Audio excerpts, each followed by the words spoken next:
Hi, good evening. This is Rod Townsend. I'm the chair of the Parliamentary and Legal and Legislative Committee for Community Board 1. And tonight we're having a meeting to review the bylaws of the Community Board. We have present District Manager Florence. We have Community Board Member Adam Fisher-Cox. We have Community Board Chair Evie Hanzopoulos. We have Community Board Member Marie Torniali, Community Board Member Dominic Stiller, Community Board Member Frank Fredericks. Quinella, could you state your full name for the purposes Sorry, of Quinella the, Williams. thank you, Quinella. You're welcome. We have Patricia Maheka. Stop me if I pronounce anything wrong, I apologize. And we have Ahmed Tamal. Has everyone, I'm just getting everybody's names on the record. And now we'll start. In recent years, the city charter has been amended and changed so that there are a few issues that we want to check our bylaws against. That was the main stated purpose of this meeting. I know that some folks were very eager to look at the bylaws as a holistic document. We can start talking about those things as well. But my main purpose for tonight, the main reason that I called for a meeting was to look at the bylaws in light of the recent city charter changes. Some history on the bylaws for newer members. There was an older document, which I believe dates to 1995. Correct me if I'm wrong, anyone. Those were revised in 2017. They were revised again in 2020, but I believe that 2020 revision was a minor revision. I do have access to all of those documents and have given them a cursory look over to just sort of sense where we were, where we've been, and where we're going. And also I've taken a kind of holistic look at our bylaws as well to find a few things that I think would be better served.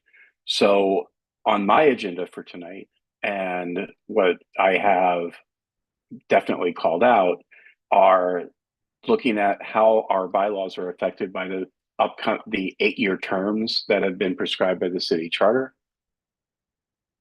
Some other things that I noticed in our bylaws are, and these could be, I want to talk about each one of these things separately, and then we can add things to this agenda as we need to. But we have a bylaws that dictates exactly what the standing committees should be. We do not abide by that list, and we should probably amend the bylaws so that the standing committees are more flexible for needs as they change in the community, thus creating a more flexible document. And so that we're not constraining future groups to follow those things. For example, one of the standing committees is for street fairs. We do not have an existing committee for that. So technically we're in violation of the bylaws. So by making some changes to the way that's structured, we can straighten that out. I'd also like to clean up the election rules because, as you know, we had a close election for chair the last time, and it did cause some confusion amongst the board. And because I was the person who carried out that election, I know that for future people that are carrying out elections of the board, it would be useful to have more set guidelines for that. I know that other people have other areas of topicality that they'd like to discuss. And if someone wants to add to the laundry list that I've just provided, I'd be open to hearing those now.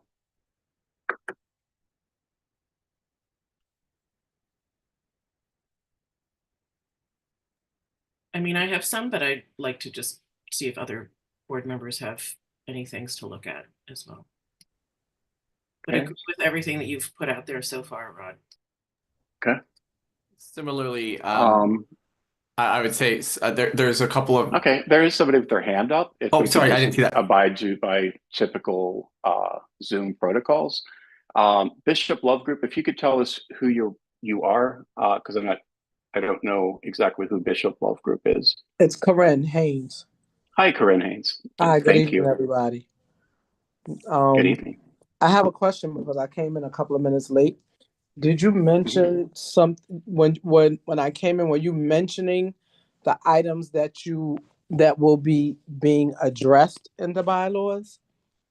I had suggestions of topics that we could talk about, and those were term limits and how they affect our existing bylaws, the list of standing committees that are mandated in the bylaws, and the way that we carry out elections. Okay. All right, great. The other question I have is about the city charter. Mhm.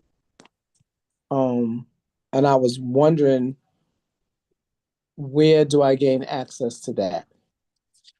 That was included in the memo that Florence sent out with the meeting reminder, and I Okay. can post that to the chat unless No, somebody I have it. is. I'll get it Oh, up. you do? Email. Okay. Thank you so Yeah, much. I'm not the fastest posting to chat, to be honest. No, it's fine. It's in the email. I have it. Okay, Thank you. thanks, That was Corinne. my only question. Thank you. Okay, Frank. Sorry for being out of decorum. Yeah, there's lots of little things I've just noted for myself, but I think you have a great agenda, and I don't want to. If there's a better form at a future date for other things, I'm happy to lean in on things that are on your list, and then at the end, if there's other things we can dig into, I'm happy to sort of. Some of them are clarifying questions, some of that, but I don't want to also drag this on forever. So happy to put things on the back burner for future meetings as needed. Yeah, this could absolutely be like, here is a first look, because I don't think any of us are experts on the city charter or the bylaws. But I want to like think about things that could improve us as a board, and if there's anything that we see, just so that the group knows, Frank has been very energetic in researching the bylaws of other community boards, and did send me a link for all of that. I found that to be a little bit too much information for a first meeting. So if anyone wants that, we can, Frank, if you want to put up your little spreadsheet with links, that would be fine. But again, the bylaws for our organization are germane to our organization, and there are differences throughout communities. Especially when you start looking at them, you'll see that some committee, like some bylaws have complete sections about street renamings. We don't. Maybe that's something we want to look at. Maybe it's not. That's also quite fine. Are there other areas that anybody wants to bring up? Okay. So we're going to start with this list, and we can always build from this in future meetings. My objective is to create, have a few meetings, discuss the bylaw. Oh, I see lots of hands suddenly. Evie, go ahead. Yeah, sometimes it just takes a while to raise the hand. That's why when you asked. So sorry. Sure. I think just kind of in looking at some other folks' bylaws, I saw in some just more specificity about how to vote on procedural matters, like specifying it could be a show of hands or a voice vote, how often to review bylaws, making sure that our reasons for an excused absence match up with. Hey, Evie, I am taking written notes, and I'm trying. Yeah, if you could expound on each one a little bit, it would help me take notes. Oh, no, I mean, just, how often to review bylaws, right? Because. Okay, I'm still on the first one, which was voice votes versus. Yeah, just specifying that for procedural matters, you can do a voice vote or a show of hands, because I don't think that's particularly clear, although according to Robert's Rules of Order, you can do it, but just making that aligned. Okay. And then the second one? How often we should be reviewing our bylaws, because in looking at how, the board history, there were bylaws from 1995, and then the next review I'm assuming wasn't done until 2017. So that's a long period of time. So whether it's thinking about what's a good every 4 years, what's a good time frame, that might be something to consider if we think it's necessary. Okay. Making sure that the reasons for absence that we have in our bylaws currently match up with the board, the borough president's reasons, because he does have guidelines for community boards as well. So just making sure we're in compliance. I mean, I have a few more, but I'll just let other people speak and come back to me after if you want. Okay. I have a list, so yeah. Versus. Okay. Dominic. I think it's kind of echoing what Evie said.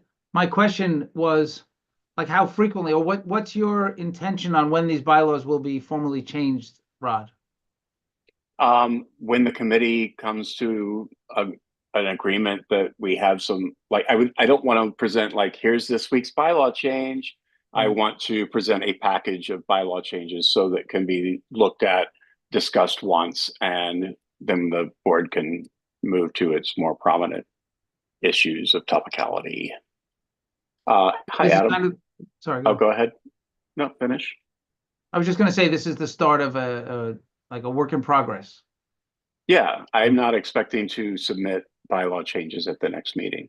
I mean, maybe we're incredibly efficient and studious people, and we do this tonight.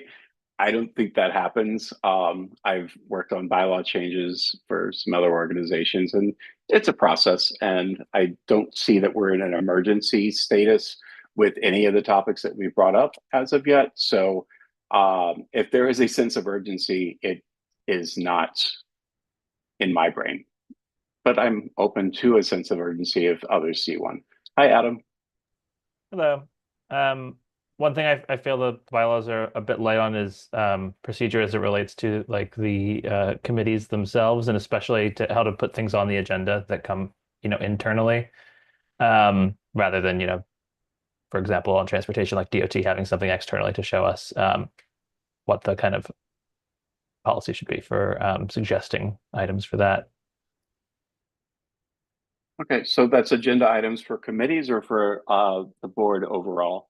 I guess either. I find it comes up more on committees as then committee business ends up flowing to the full board, but just specifying that in text I think would be helpful for, it's something as a new board member a few years ago I was kind of looking for a resource on and couldn't find. Okay. Yeah, everything's good. Anything else? Evie, do you want to circle back to your 15-page list? It's not quite 15 pages, it's only 14. Okay. Even the duties of so there's a couple things, like the office budget. I noticed just some other boards, the board actually reviews the office budget and approves that. Okay. We don't really have anything about that in there. I mean, the office budget committee started doing that, but that just might be something to look at. Also, like our threshold for either remover of board member seems to be higher than other than the default, which is quorum plus majority. That's also true for removal of district manager as well. So kind of just looking at what's, whether we want to modify that in any way. Those are the things I think. Okay. Might have a couple other things as well. But yeah. So I'll go to Shahanez and then back to you, Evie. Hi, Shahanez. Hi, everyone. I have a quick question. I don't know if this is okay to bring in this time or it's not correct, but I want to ask. Now when we have a different committee meeting, sometimes in the committee meeting, they receive like, for example, I will talk about the Human and Health Service. Now when they send the stuff, they send it only for the committee meeting in this committee. Why we don't receive everything is the same like with the other, like for example, if Dominic has something for transportation, all of us as a board will receive it. And this way we don't have to wait until the full board meeting to receive the package in the meeting. Did you get what I mean? I think I do understand. I don't know if the bylaws should be spelling that out. Evie, as chair, do you have an opinion on that? I just want to make sure I understand it correctly, just in terms of getting the Like for each meeting, for each committee meeting, we receive a package like for only this specific committee. But the other committee, like community member, doesn't receive it. Like if you are in the transportation, only you will receive it because you are in the transportation. But if you are in land zone and you don't do anything with transportation, you will not receive it until the day of the full board meeting. You receive the whole package. Why we have to wait if we need to see all this? Like for example, like when we have education, and I'm sorry, Amin has the draft letter. If we receive all of this when they work in this kind of stuff, also we can help. We can put our input early. We don't have to wait in the full board and wasting the whole time in the full board meeting. Okay, so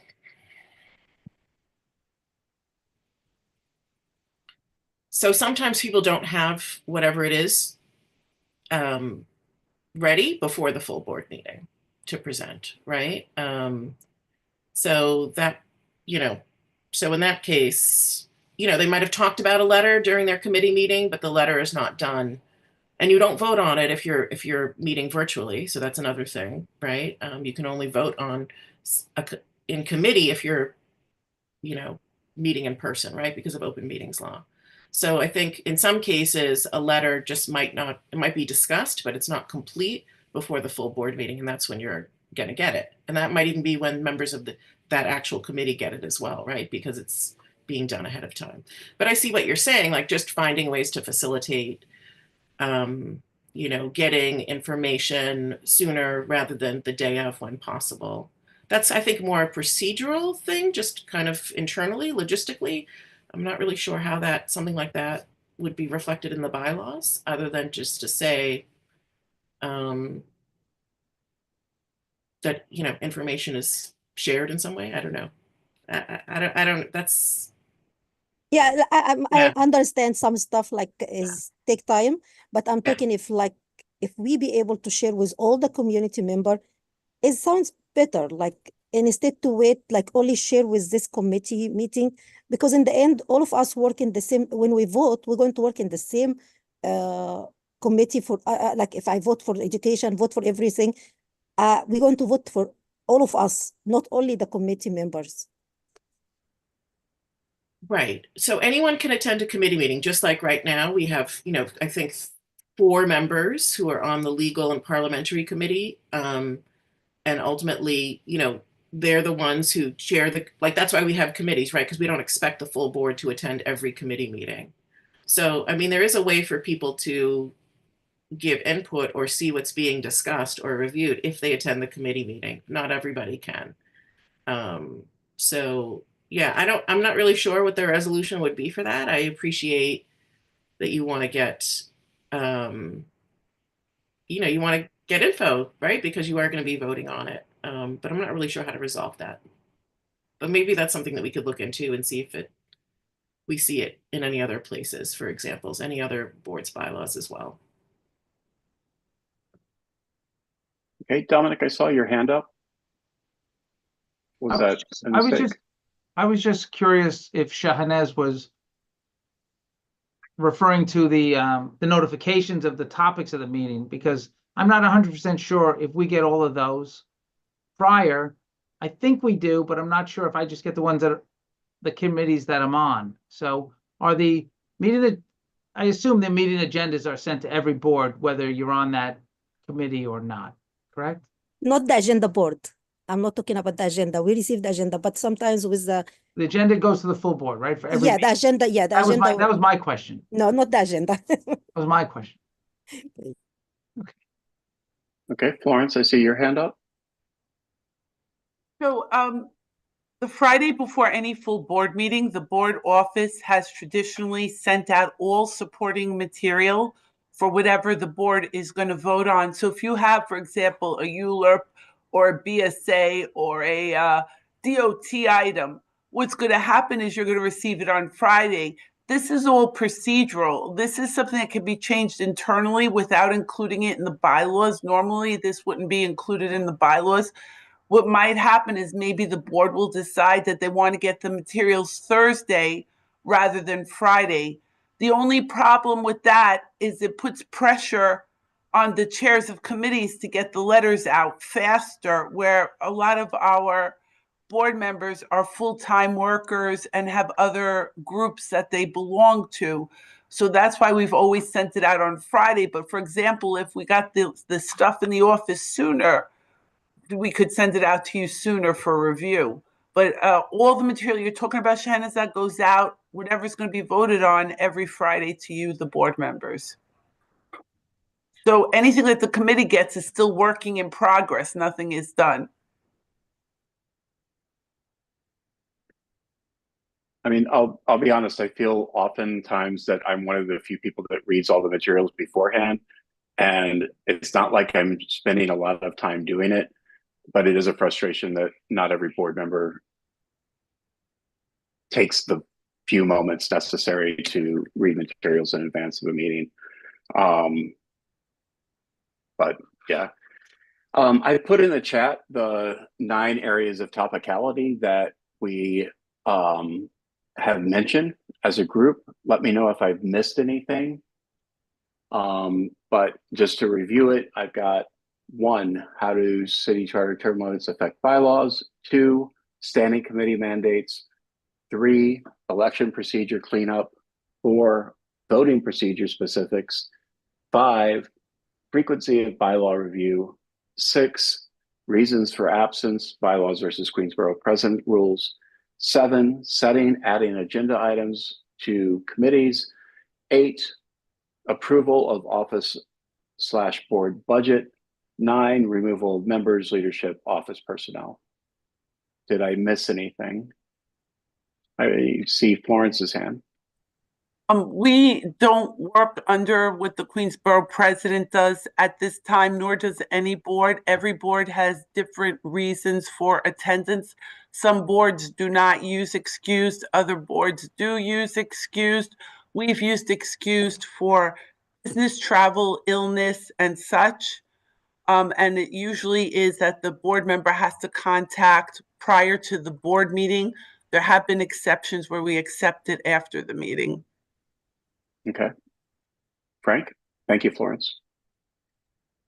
Yeah, almost all the main topics I had in mind are covered by these. There's just one thing I wanted to add was some sort of way of aggregating process or complaints that come from the public and automating the way, and I don't know if it's a bylaw thing or if it should just be off bylaws, but I think having a transparent way that public complaints are reflected to board members and particularly committees relevant to those, I think would be really fantastic because I know Florence does a lot of effort to convey the sentiments that are coming from those, but obviously being able to get numerical information, quoted things, or some sort of platform where we're able to digest that and understand the frequency and intensity of those would, I think, really ameliorate our ability to serve well on those committees.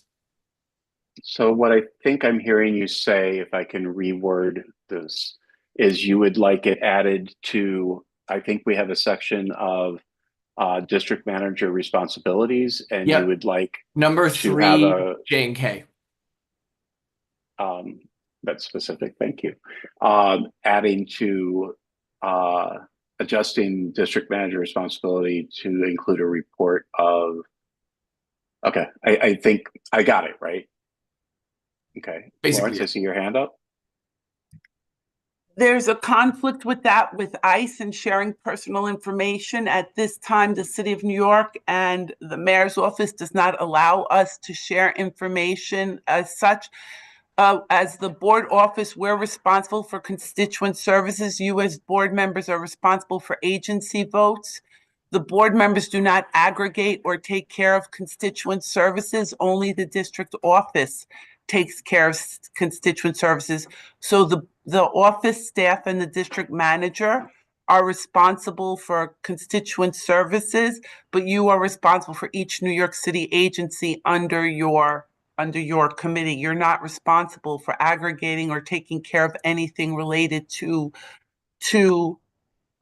constituent services. Constituent services only fall under the district office. The district office is the service provider.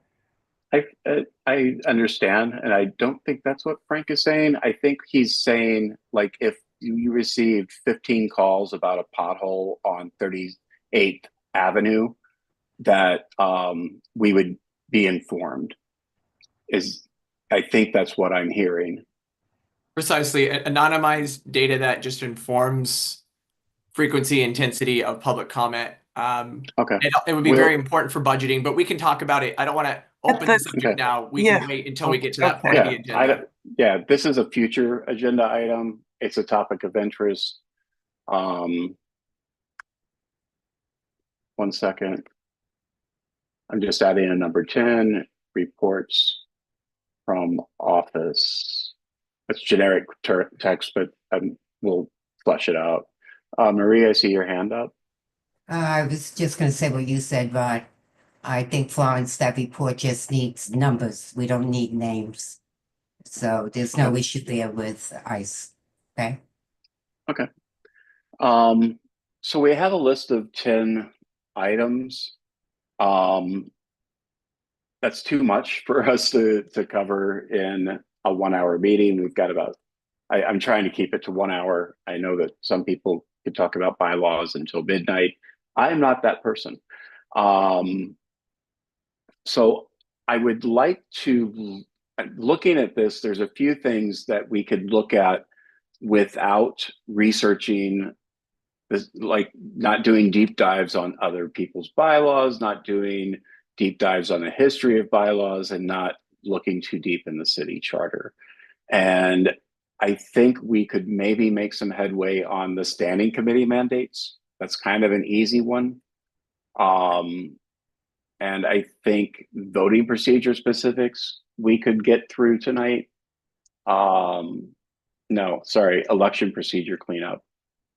Mainly because I know what I'm looking for there. That's just 2 items. Does anybody else see some low-hanging fruit that we could add to tonight's agenda and then set a date next month to conquer another 3, 4, or 5 of these issues?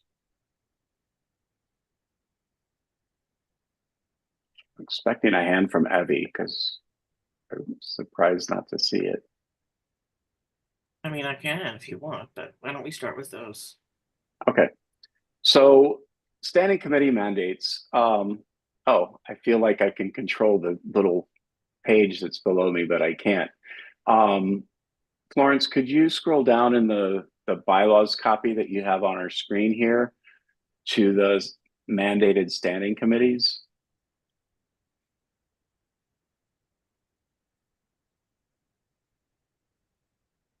Or do I have control? No, I do not.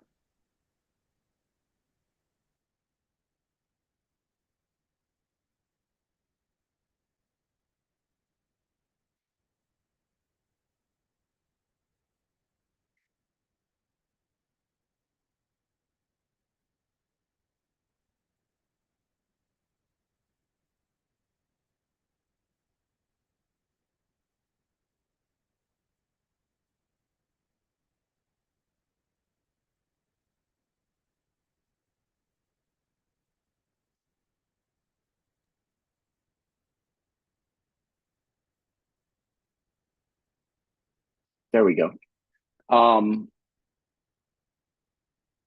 So the way the bylaws are structured right now, it says that we must have all of these standing committees. That is kind of a clumsy way of doing things. And it's one of the things that sang out to me as something that could be restructured. And my suggestion would be the board, instead of saying the board shall have the following standing committees, it would be the board shall have standing committees that will address topics such as, and then all of these topics could be on here. We could, these are just recommendations to to future members of the board how they want to structure things. But this isn't the way we do things, and it's not. It's never good to like have set standing committees, except for some of them. Like land use and zoning is always going to be a committee. Some other issues are going to always be committees. Parks and Recs and Culture Services is always going to be large enough. But I'd like to call on Evie to get your thoughts on this and how you'd like to see it. Yeah, so and Marie can chime in too, because I think Yes, what has absolutely. happened over the past few years is some things were kind of absorbed under other committees. So, for example, I think the Access and Disability Committee went under Health and Human Services. And Marie, you can correct me, but I think this is how it was explained. You are correct. Okay, great. Airport, that was a change under my leadership. And we put airport under transportation. The committee just didn't meet. And, so of course it's still an issue, but it seemed to make more sense to go under transportation. So we absorbed that committee under that. Capital and expense, and budget planning. We want to make sure that the budget planning is happening.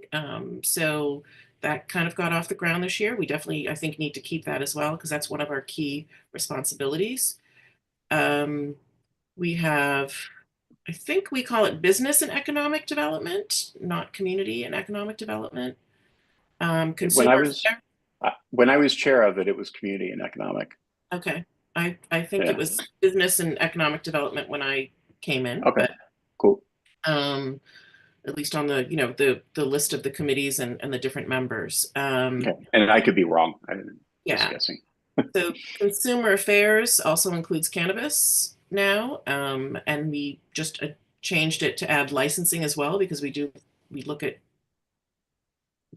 all kinds of licensing, the outdoor dining, the licensing for that, the licensing for obviously the SLA, and then also cannabis as well. So that's definitely needed, because we do have to make recommendations on that. Okay. Education library, I believe, was merged with youth, which I don't see on this list anyway, but I think education. It's below veterans. It's just a little bit lower on the page. Oh, there we go. Yeah. So that was added there. Right, Marie? I think that's, again, that was before me, but I think they were put there. Environmental protection, we have it as environmental protection and sanitation. Yes. That's an important, I think, it's a big constituent complaint in the community. And so that was kind of added to that, just to make sure we're covering that. Health and human services, a little more broad than just senior service. I believe veterans was moved to there as well, Marie, I think. Yes. Okay. Housing is housing. We have land use and zoning. Here we're meeting right now is the Legal, Legislative, and Parliamentary Committee. Office staff, it's like office and budget, right? So it's the internal budget as well, which is the executive committee plus kind of, I think, 2 at-large members. Parks, recreation, and library. No, parks, recreation, and cultural, I guess, yeah, as is. Public safety, we have street festivals, I think were folded under Public safety, and public we really safety. don't, Yeah, we don't review those applications. I mean, I've never, we actually used to approve them during board meetings. I remember that. Me too. Years ago, many, many years ago. So I guess we're not getting any more applications, or we're just not. I believe it's handled internally now by whatever agency. For example, if it's a parks event, it's handled under park, but we don't have to vote on them. We do not review these anymore. It's internal. So we don't get, so I guess, so Florence, we don't get any street festival. The office might get them, but we can't hear you, Florence, you're muted.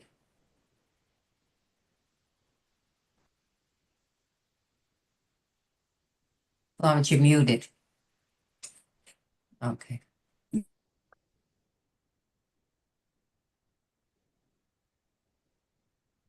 Okay, we'll just keep going on. But anyway, we used to approve the list of street festivals. I know that now they can't add any more street festivals, but the Hi. other special events. Hi.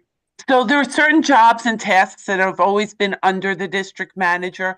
We used to have multi-day, multi-block events.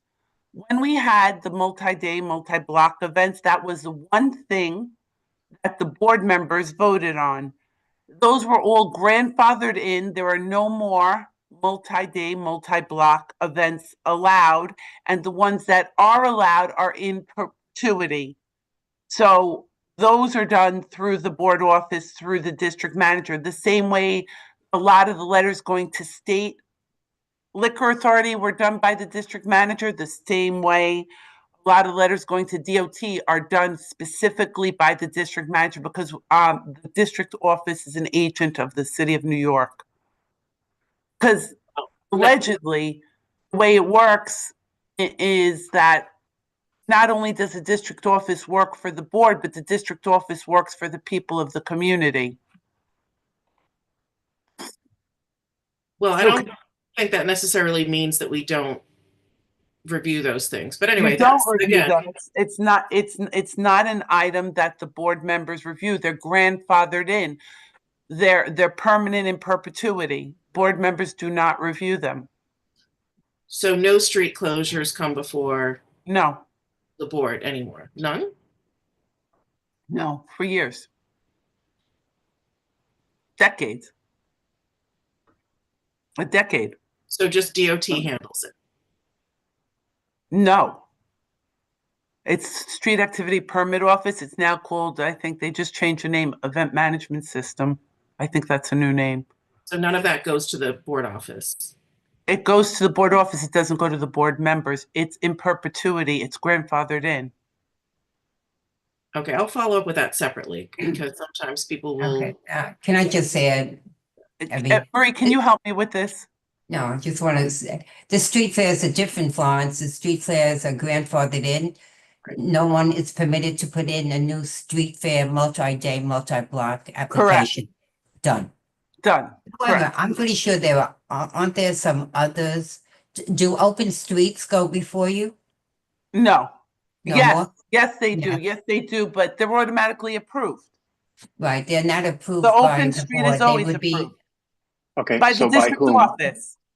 they're approved by DOT. So a lot Yeah. of this stuff has gone under Yeah. the agency now. We have nothing to say, That was my like so many question. other things. Does it go to Thank you. us? Right. That's clear. So that takes us through the list. So Evie as a chair and Marie as a former chair, do we want, there's certainly some that should be mandated that are always going to exist. And that would be capital expense and budget planning, land use and zoning, consumer affairs, which might need a better name, office And Parks budget. and recreation is always going to be a large component, environmental protection and sanitation, public safety, transportation. Those seem to be the ones that we would mandate. And then we could list in the bylaws other areas of other topics that should always be considered are as such.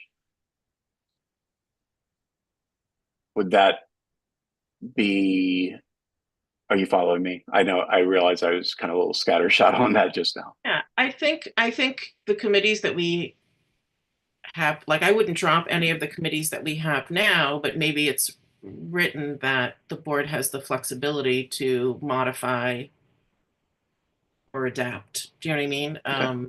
Because we also So- do have a public, we have a communications and public outreach committee. That's a new committee that we have Yeah. as well. So, you know, I think as long as it's, you know, like I said, we've already kind of meshed some of these committees Okay. within other committees, but maybe something that you know, depending on needs that arise, committees Okay. can. Quinella, I see your hand up. Yes. Is there any way that we can add like a mission statement under each committee? You know, just to show what's, you know, the purpose of that particular committee? I think that's a great idea. I'm open to that. I also like the idea of a committee, like at its first meeting, figuring out what its mission is going to be. But as long as we use broad language, like the things that we see as the mission for transportation in current day might be quite different in 8 years from now. So we would want to use broad language, but we could definitely define the topics of those committees in the bylaws, but not Yes. all, as long as we're using broad language and not constraining them to only those activities. Does that make sense? Yes. Okay, great. Frank, I see your hand. Yeah, I had three small suggestions for this section. Okay, stuff from my one is, I think this is what would happened, but I wonder if it's worth codifying. If I understood right, the Capital Expense and Budgeting Committee was basically a coalition of the chairs of other committees heads as like an ex officio role. If that's what happened, I think that worked really well and it made a lot of sense because it was like the right people. And so I feel like it might be worth stipulating a committee that has an ex officio set up, sort of like the same way that office staff was majority executive committee plus two standing. Just a thought.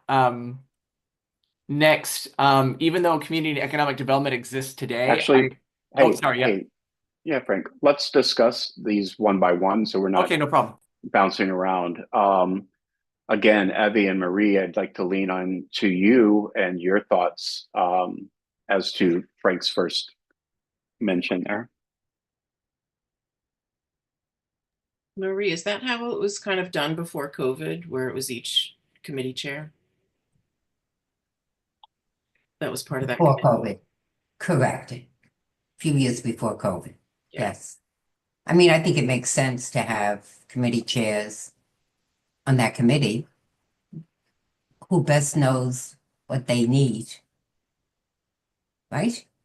Yeah, no, it makes sense for me too. I just wanted to double check if that was how it was done before. And then those chairs discuss the issues with their committees, right? So we're kind of like, we're still getting input from the committee, but it's the committee chairs who serve on the capital expense budget committee to help figure out what our asks are going to be, what our priorities are going to be to present to the board. I think so. I'm down for that. Okay, so I think the proposal is to define the membership of capital expense and budget planning and for office and budget, right? And to state those definitions within the bylaws. Frank, do I have you correct? I'll repeat how it is in my brain, and maybe it's the same thing you're saying. It's just that the Capital Expense and Budgeting Planning Committee is comprised of the heads of the other committees as an Yes. ex officio arrangement. That's my proposal. Well, if it's ex officio, then you don't put it in the bylaws. Are you proposing that we make it official? Oh, sorry. Then maybe don't know the actual definition of ex officio. I just thought as a statement of, it was meant like, because of your existing role elsewhere, you were entitled to that, like an executive director that has a seat on the board or something. So my apologies. Yeah, that's what I'm proposing, that it stipulates in the bylaws that those heads are automatically on that committee. Okay. Anybody else have a thought on that? Okay, Frank, we can go on to your second topic. The second one is... I'm sorry, Ron. It took me a minute. Yeah. I don't think that's necessary. Because actually the chair can appoint any committee member she wants, and I think we've always done it informally, and I don't see just knowing that the chairs of the committee belong on that committee. I think we're getting too much in the weeds here, my opinion.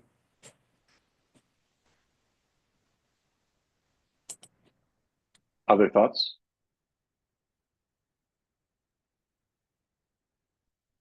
Okay, I'm going to let that ruminate a little bit. Frank, why don't we hear? Oh, well, Frank is leaving to play a guitar, perhaps. Frank, can you share your second idea, and then I'm going to circle back to your first one. Sorry, I've got kids running in out. The second one is that even though the Community and Economic Development Committee is active now, I'm not convinced it will. I've been on that committee as a public member, and then now I'm on it as a board member. And as I've gotten more familiar with committees, it's very clear which ones have a really clear mandates and are really active. And while it's active now, I suspect that's one that could become inactive soon. And so I don't know if it needs to be a standing committee versus the ones that are at the discretion of the board chair.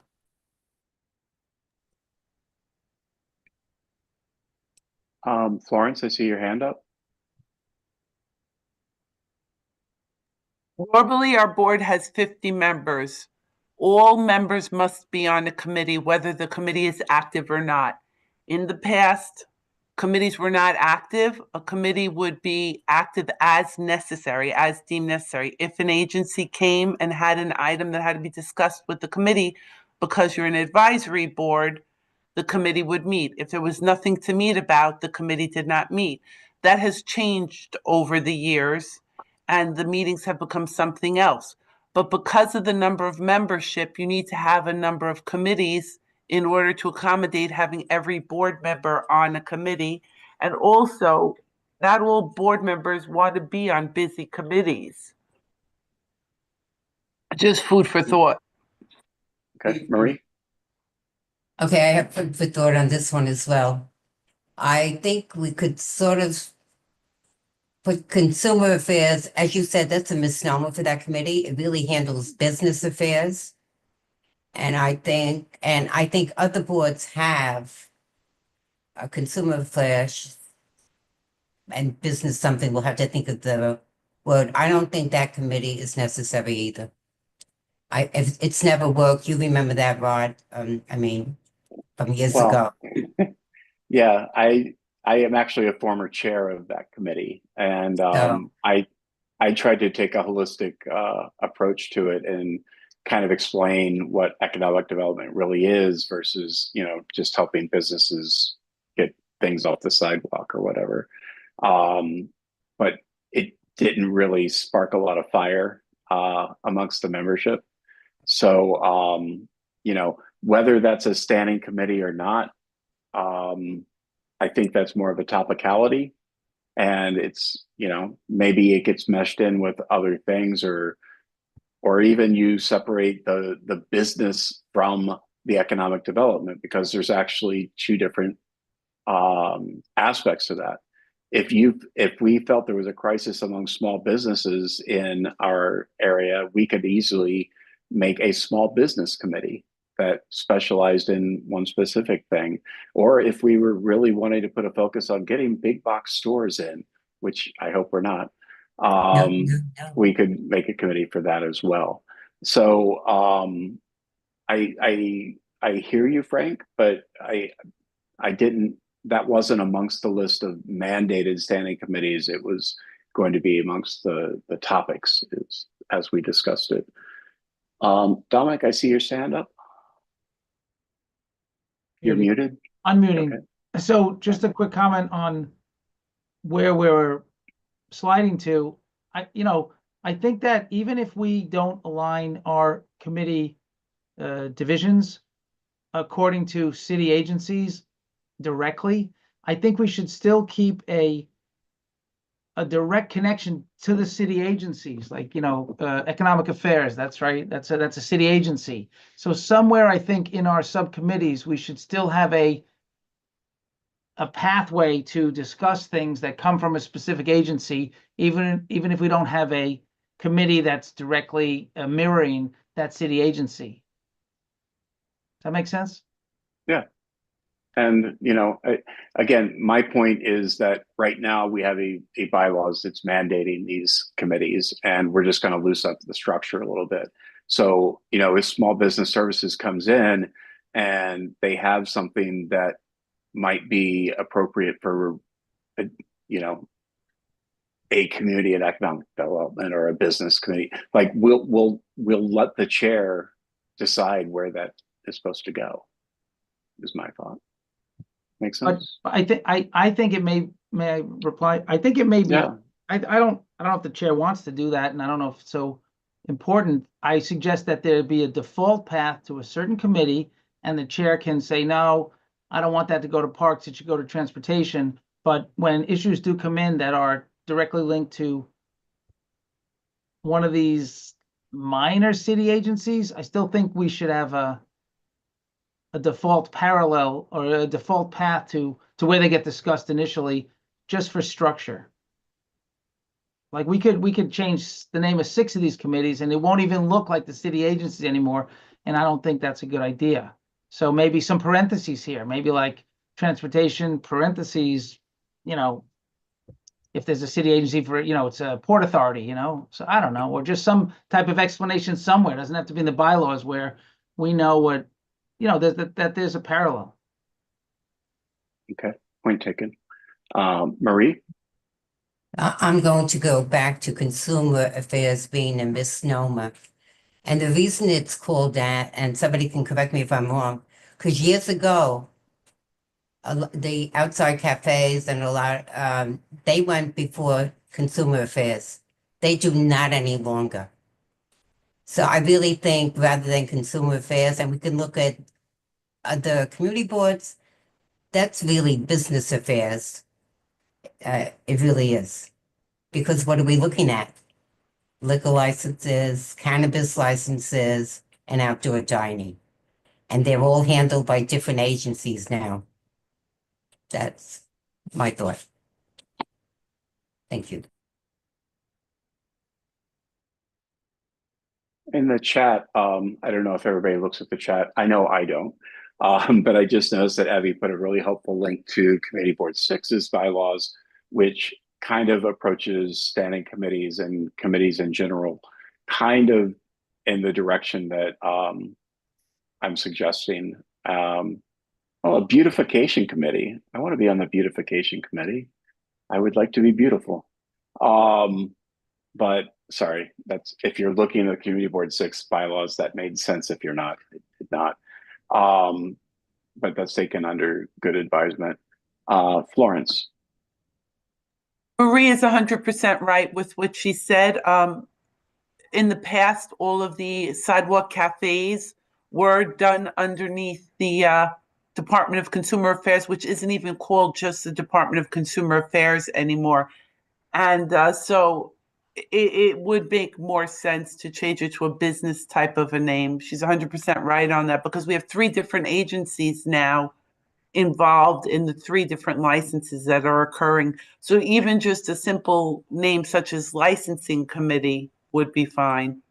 Actually, Shahanaz has posted a link. CD1 Manhattan has a licensing and permits committee, which might be appropriate for that. Does everybody like that name? Does that make sense, Marie? Well, it's better than what we have.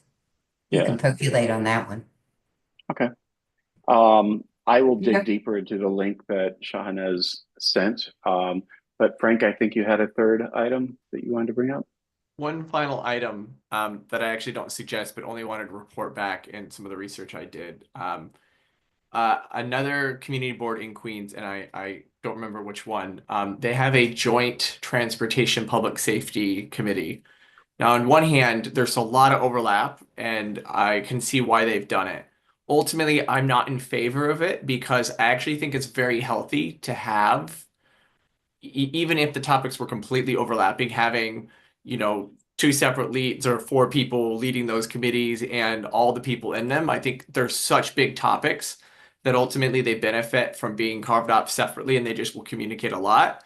But I did want to report that that is an approach other community boards have taken, and I didn't want to just not suggest it because I personally am not in favor of it. I figured it's something that folks could discuss if they like that. But I'm Yeah, I not. think it's, yeah, I don't like it either. Florence, I see your hand. Sorry, I forgot to lower it. Okay. So I want to circle back. What was I circling back to? Rod, I didn't raise my Yeah. hand. I'm sorry. Can I just jump in for a second? You got to be careful with the fact that you don't end up with too many people on too few committees. We used to run into a problem very, very frequently with quorum and voting. Right now, they're letting us stay on Zoom and we can continue to have these Zoom meetings as long as we don't vote. Nobody is to say in the future they're not going to force us back to regular meetings. Because we don't vote, we can continue like this. But if at some point the city decides to say no more of this, it's a problem. So just please keep in mind when you're talking about the committees, 50 members need to be on committees. Always keep that in the back of the mind. Because if you have 10 members on each committee, and then you're going to be forced to get quorum later on down the line, trust me, it will be very difficult. That's good advisement. And also we as a board could start, saying we should be able to meet and vote via Zoom. We could easily, I think that is something that everybody would actually want. And we could work with our legislative partners in doing that. So, you presented the case in that they might force us to go back to in person. They also step into the 20th century, even the 21st, and allow us to vote virtually. Abby, I see your hand. Yeah, the only way we can cast a virtual vote is if you have quorum in person. So some boards have done that where they've added that to their committee, like for their committees, but you still have to have quorum in person. So you can't just have a totally virtual vote. And you can't have, if you're planning on having a committee vote, you still have to have quorum in person. So that's the law. Yeah, I'm just suggesting that the law sucks. And yes, that is on the record. I'm just saying we can't do it. So yeah, can't do it yet. Maybe it'll change someday, but. Okay. One of my headphones just died, and that does point out the fact that it's 7:30. We got through one area of topicality, and I'm going to present suggested text. Abby, your hand is still up? Okay. I will present suggested text for this area of the bylaws at our next meeting, but I would like to hear from you guys what of those 10 topics presented earlier, what would be our, what 2 or 3 would you want us to kind of research and be prepared to discuss at our next meeting?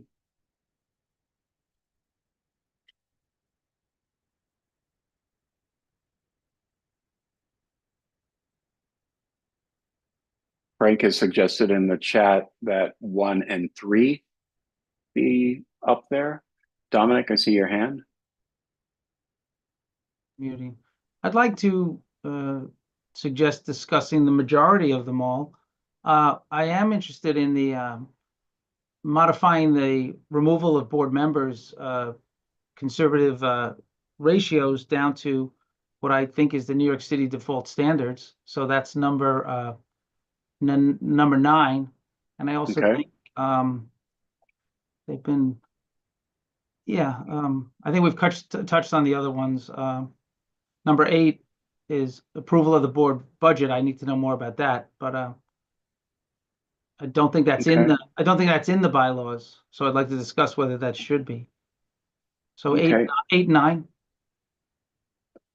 Just looking at 1, 2, 8, and 9 have been brought up. Florence, I see your hand up. The approval of the board budget, kind of just a formality. The city of New York gives us the budget. What they give us is what they give us. And we don't really have to approve it. We look at it, review it, and see where the money is allocated for what's spent for the office, for the function of the office. But we don't really, it's not like in a not-for-profit or another agency. They give us what they give us, and that's it. So it's not as though you really have to approve a budget in the way that is normally done. Are we going to get into the weeds in the bylaws with the allocation of the money? Because one year we may need 4 computers in the office, another year we may need 3 scanners. That's not usually something that the board members get involved with. I mean, you're really getting into the weeds there. It By seems. approval of the, if I may, if by approval of the budget, there, I don't believe that we're suggesting, the members that have suggested this are saying that we approve the amount, the top line number of it, but they would like to see how the money is planned for the year. So if there is a plan to buy sweaters for every dog in the district that say That's CB1, not how. that, Yeah. yeah. That's not But how it works, though. The budget is allocated as the year goes on. The money is not allocated at the beginning of the year for how it's going to be spent. As the days pass, the money is spent. So tomorrow the water cooler might break, we buy a water cooler, so on and so forth. Right now, at the end of the year, we're going to start looking at, we need some scanners in the office, so that's going to occur. I would never say in the 18 years I've been here that at the beginning of the year, we know exactly how we're going to spend the budget. It's really impossible to say in September how the money's going to be spent by the end of June. I'm just sharing reality with you. Okay. I see Evie's hand. I get you. That makes sense. It's a budget, and budgets get modified and changed. And so it's not like the allocations aren't done. The allocations are, the city doesn't tell us how to spend the money. We get a personnel line, we get an OTPS figure. I know what we And then get. I'm sorry, I'm explaining it to everybody. I'm talking, please. Thank you.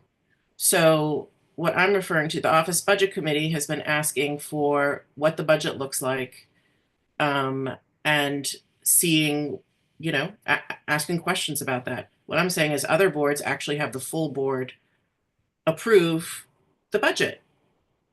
It's just another step in the process for transparency. Okay. Can you provide examples for that for the future meeting where we discuss it? Examples of what? What you just said. Like other boards approving the budget? Yeah. Sure. Cool. When that meeting happens, Shahanaz? Yeah, I want to echo about this. I agree. When we receive the budget in the start of the year, we know like how much for personal line, how much for OTBC. And in the end, if like, for example, something get break, we can do budget modification. But I agree, yeah, like to know how you're going to use the budget in a state. And like last year, I remember this is the first time we discussed the budget and we found a lot of money, we never use it. And we lost it in the end of the year because it was not used. If I'm still correct. That's right, Evie? Yeah, if we see this budget and we discuss, okay, why now we have like 5 months for the year to end. And if we see what this money going to be used, if we're not going to use it, we lose it. I know it's not lose it because they go back to city, but if we can use it for the community, it's better. That's what I believe, if I'm not wrong. Thanks so much. So I don't want to debate. Budget modification is you can do it, and they do budget modification a lot of time. Yeah. I don't want to debate this topic tonight, but it is clear that it's something that we need more research on, because I don't think we know, as a member, I certainly know enough about the topic. And it seems like it's going to be one that will take a little bit of time to discuss because it's new. So based on the suggestions that I've seen in the chat and in the conversations, I think at our next meeting, I'd like us to discuss, and I'm open to changes for this. Number 1, city charter term limits. Number 4 and 3, election procedure cleanup and voting procedures. And number 9, removal of members, leadership, and office personnel. I think that is enough for one meeting. And then at the meeting following that, we could do setting agenda items for committees, budget, reasons for absence. That's a kind of an easy one. And frequency of bylaw reviews. And that would take us through our entire list in 2 more meetings. Is that acceptable to everyone, or does anyone have a different opinion? I'm not going to call it as a vote, but I see Marie. Okay, I think I have 1, 2, 3, 8, and 9. We don't have to do all of them. However, prior to the meeting, I think it's imperative that those have suggestions on these items, send it to the chair prior. So we're not here giving all our suggestions and going through the weeds. Therefore, you have them. Okay. And maybe we could And list them. We'll save a lot of so, time. yeah. So what I would like to do is, those of you that are interested in the topics for the next meeting, have those to me via Florence, via the board office, within the next 14 days, so that I can compile it and create a document that Florence can then distribute to the committee. In what you would send to me, you could send me examples of how other organizations, or other community boards, I should say, present things, anything that you've seen in city charter, anything that you think would be a good idea. And maybe you haven't seen it before, but you just have an idea. And then I will aggregate that. I promise I won't edit it. I will make sure that everybody's thoughts are heard and represented, but I'll aggregate it and present it in a way so that it's not in a overwhelming manner or a disorganized manner. Is that acceptable to everyone? I hate Zoom meetings. It works for me. I have to scroll through all the pictures to see if everybody's nodding their head or giving a thumbs up. Corinne, I see your hand. Yes, I have a question. Yeah. And I'm agreeing to what you said, if I'm able to agree to it. I'm a board member. Do I have to ask to be on this committee because I'm a board member, or is my input automatically considered because I'm an executive board member? Even if you were a member of the public, I would accept your input. That's my point of view on it. And this is actually a blank spot for me, whether the final document is voted upon by the committee and then suggested. I guess that's the way it goes. But Abby, I saw you unmuted. Do you want to? Yeah, I mean, you have to vote in person. The committee. So that's true. So the committee itself, if they were to vote, it would be the committee members who vote, right? Yeah. And then it would go to the board with a recommendation. But so that's if you want to have a formal vote before it gets presented, or if you want to come up with, a kind of more like we handle some of the business now. How do people feel trying to reach some kind of, yeah. place. So let me explain my question. My question is, as an executive board member, right, not a member of the bylaw committee, do I need to ask to be on the bylaw committee? No, Rod said he'll take input from any committee member, from any board member. That's not what he said, but anyway, he said even if I was somebody from the public, he would take my suggestion. But what I am asking, I need to explain it better.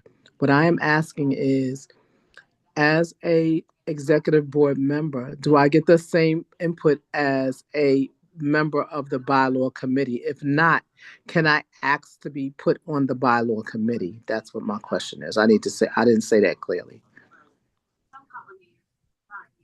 I would welcome you to the committee. The chair appoints committee members. So that's, I think, that's the what I'm chair's asking. discretion. That's Yeah. what I'm So asking. Thank you for that.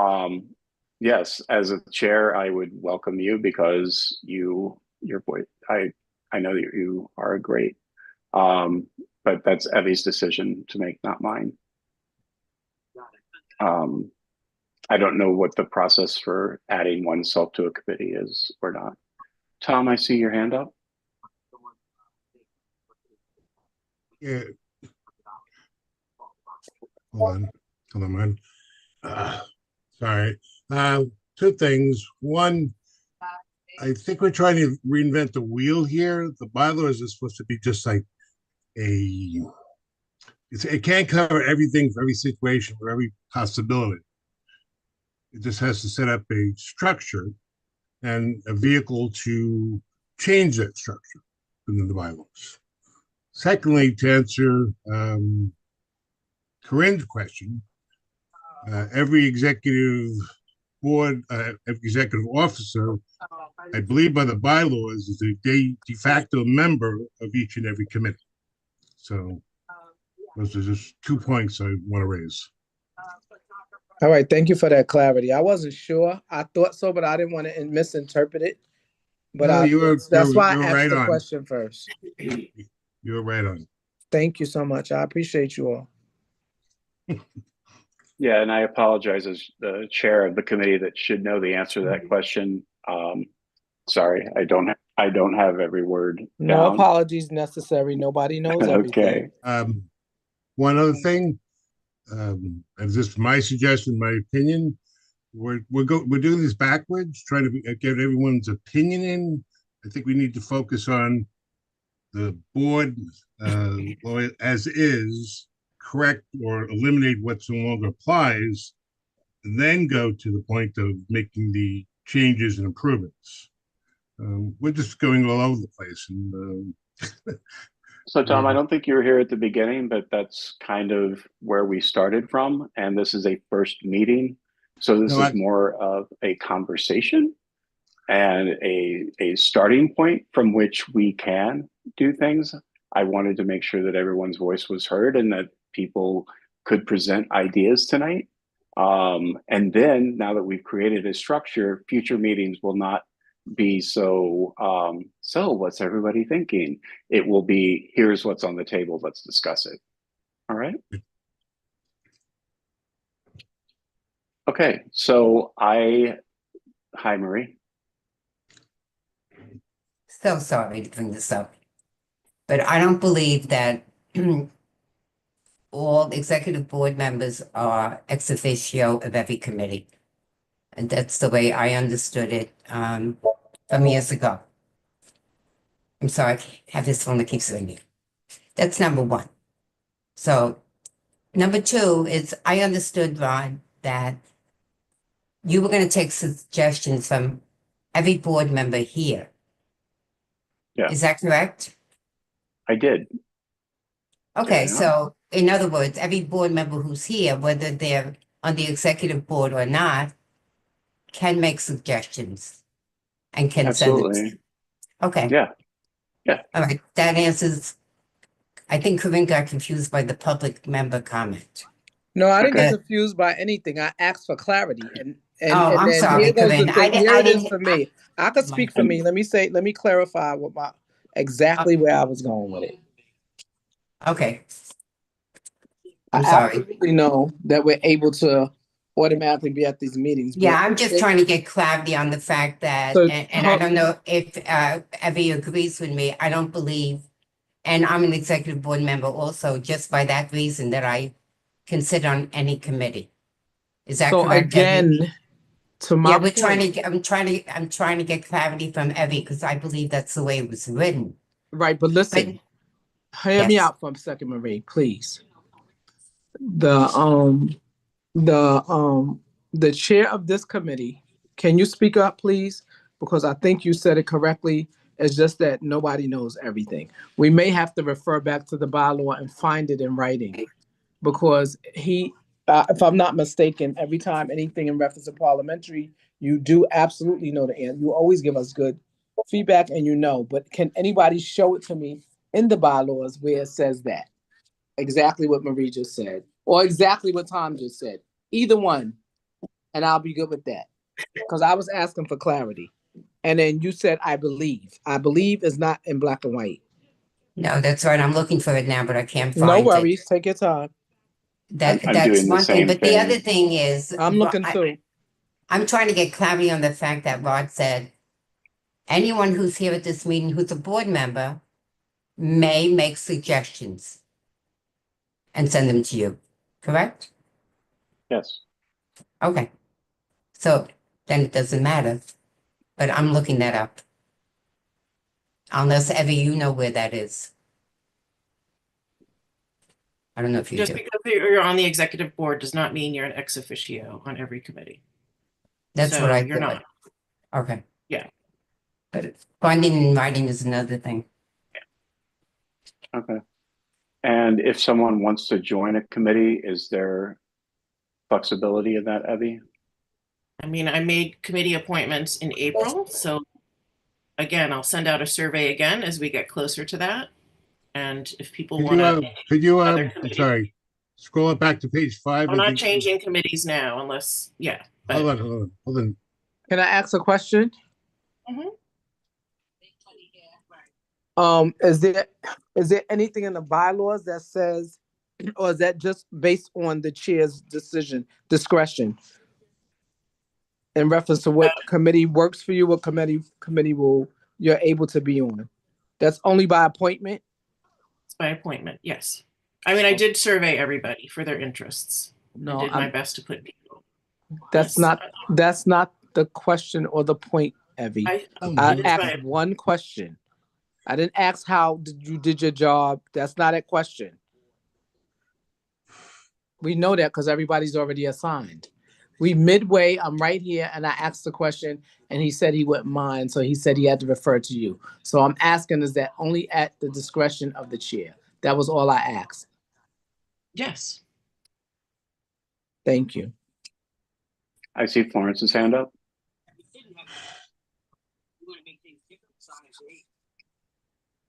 Okay, I think it's not Oh, up. it's still up from before. I'm sorry. Okay, no problem. I'll try to lower Okay. it. I put up the bylaws, so I couldn't lower it.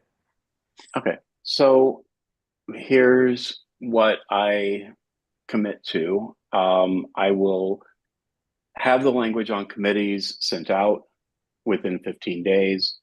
I will request that anybody who has ideas on numbers 1, 3, 4, and 8, send them to me within 15 days. At the next board meeting, I will let them know what we've discussed and what we've decided to discuss in the future. And that's it. That's what I've got. I would entertain a motion to adjourn. Motion? Second. Okay. Corinne, I see. Okay. In favor, put your hands up, wave them in the air like you just don't care. Opposed? Not listening. Okay. Thank you, everybody. This was productive and interesting.